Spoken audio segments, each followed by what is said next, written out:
এবার ঝিনাইদহে লগি বৈঠা হাতে নতুন ইতিহাস করল আওয়ামী লীগ ও ছাত্রলীগ।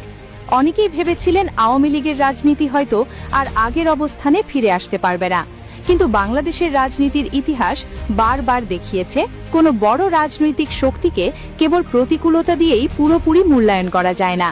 সময়, পরিস্থিতি এবং সাংগঠনিক সক্ষমতা অনেক সময় নতুন বাস্তবতা তৈরি করে, যেটি এবার ঝিনাইদহের রাজপথে নিজেদের সক্ষমতা দেখিয়ে দিয়েছে আওয়ামী লীগ। এবার ঝিনাইদহের লগি বৈঠা হাতে নতুন এক ইতিহাস গড়ল আওয়ামী লীগ ও ছাত্রলীগ।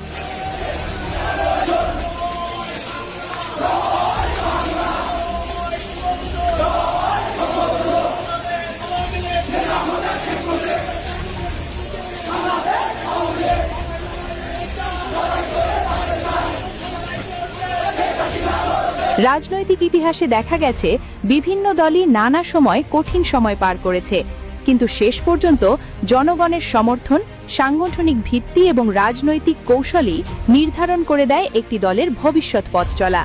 এদিকে সামাজিক যোগাযোগ মাধ্যমেও এই মিছিল নিয়ে চলছে ব্যাপক আলোচনা। কেউ এটিকে রাজনৈতিক প্রত্যাবর্তনের বার্তা হিসেবে দেখছেন, আবার কেউ মনে করছেন সামনে আরও বড় রাজনৈতিক কর্মসূচির আভাস মিলছে। কারণ এটি হলো আওয়ামী লীগের অস্তিত্বের লড়াই। এ লড়াই কেউ দাবিয়ে রাখতে পারবে না।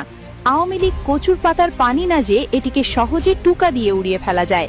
তাই প্রিয় ভিউয়ার্স, আজকের এই বিশাল মিছিল কি ভবিষ্যতে আরও বড় রাজনৈতিক সক্রিয়তার ইঙ্গিত, নাকি সাময়িক উপস্থিতি? এই বিষয়ে আপনার মতামত কমেন্ট বক্সে জানিয়ে দিন।